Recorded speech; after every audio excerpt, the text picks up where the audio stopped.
Good morning. I'm Madeline from Slings, and I've come on live today to talk you through my safety and comfort checks.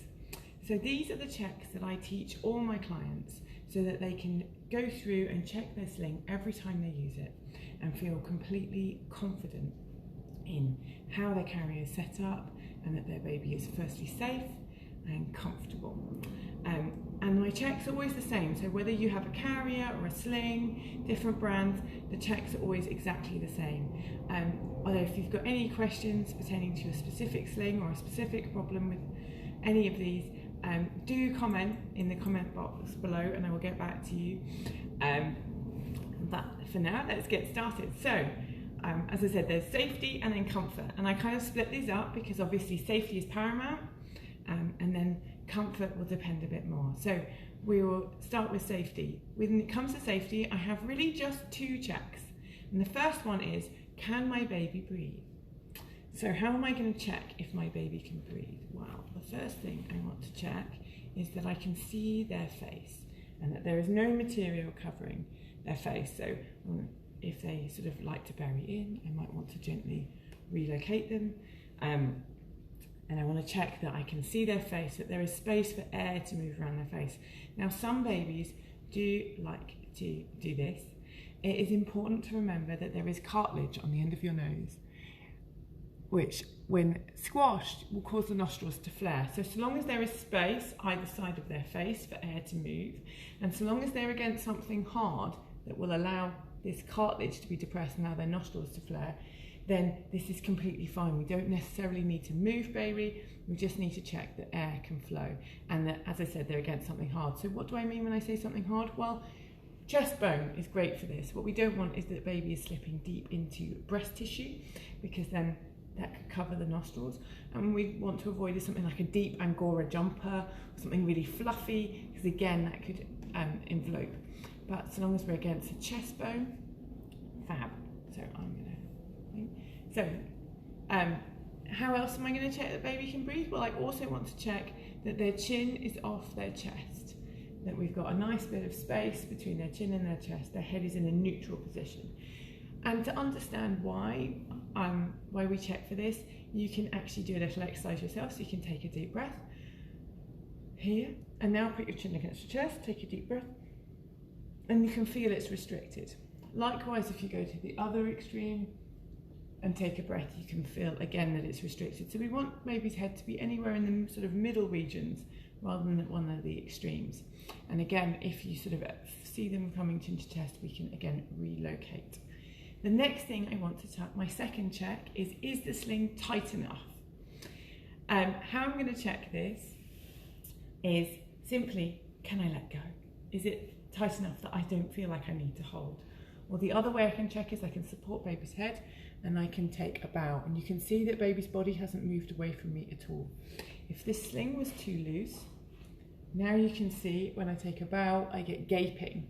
And this is a problem because as I walk, baby can slump, and you can see what's happened to my doll. The chin has gone against the chest, the spine has curved in, and they've slumped into the carrier. And they're more likely to end up with their face covered and their chin against their chest. So it's really important that I have the sling tight enough to support them so that there's no risk of slumping. And really, when it comes to safety, it's literally just those checks. Can your baby breathe? And is the sling tight enough? Another way of checking those things that you will see quite a lot, it's often printed with most carriers, is the T.I.C.K.S. And T.I.C.K.S is another way of checking those two things. So I will run you through it. T.I.C.K.S stands for tight, exactly as we just talked about. In view, we can see baby's face. Close enough to kiss. Now, close enough to kiss might sound like a bit of a random one. The reason for that is just exactly what I talked about wanting to be able to have the nose on something hard. So if baby is close enough to kiss, typically they're going to be lining up on your chest bone. However, this close enough to kiss is a bit of a funny one, which I don't always go through because it really depends on your neck mobility. Some people will have their baby at a safe carrying height, but just their neck just doesn't stretch that far. Other people have really bendy necks and can kiss, when baby's actually all the way down in their boobs. Really what we're checking for is the carrying height is somewhere above boob tissue. So obviously on men, it can be lower if that is more comfortable, and below your neck, so somewhere in this range. And generally speaking, they're close enough to kiss. We really want baby to be somewhere that it's easy for us to see their face, easy to monitor them. So tight, in view, close enough to kiss. The next one is keep chin off chest, exactly as we've already spoken about. And the final one is spine supported. So we're just looking for that baby's back is in a gentle curve and that their spine is supported. Again, it's another way of saying the sling is tight enough that they're supported and they're not at risk of something. So that's safety, and so long as you can pass those 2 checks, baby's tight, they can breathe, your sling is safe and good to go. But often then, but then let's talk about comfort, because we want our babies to be comfort, and often this is where parents lose confidence because they're worried that baby's uncomfortable. It is completely common for babies, completely normal for babies to cry going into a sling. Babies hate transitions, and being put in a sling and fiddled about with is kind of like having their nappy changed or being put in a car seat, or they're not sure they're being fiddled with, they don't like it. I mean, I don't like it when people manhandle me either. But once they get in the sling, they usually settle. But sometimes parents can be nervous because they've cried going in and worried that baby is uncomfortable. So this is why I give my comfort checks, and if you run through it, then you know that it's not the sling, that the baby's not uncomfortable because the sling is either the transition, or they've got some digestive issues that day, or that they're overtired and they just need you to get walking, get calming them, and then they will calm down. So what are my comfort checks? Well, the first one is supporting to the developmentally correct height. So for a newborn baby, the developmentally correct height is the back of the neck, and specifically the back of the neck, not the head. If I pop this up, why am I saying not the head? Why am I saying not up here? Well, you can feel for yourself if you take your hand and pop it on the back of your head and press. It feels pretty uncomfortable. It sort of engages a bit of a flight and fight response because you feel like you're being pushed forward and you sort of want to rally against that. Now take your same hand and put it in the back of your neck and push. Now this feels really comfortable, really supported. My neck feels really supported. I can't get my head back, but it feels really relaxing to have the pressure there. So we want the support to be in the back of the neck. Now that's for a newborn. For a baby who's actually got really great head support, we can support instead to, let me advance my baby as if they've just grown several months. The support can instead be the top of the shoulders.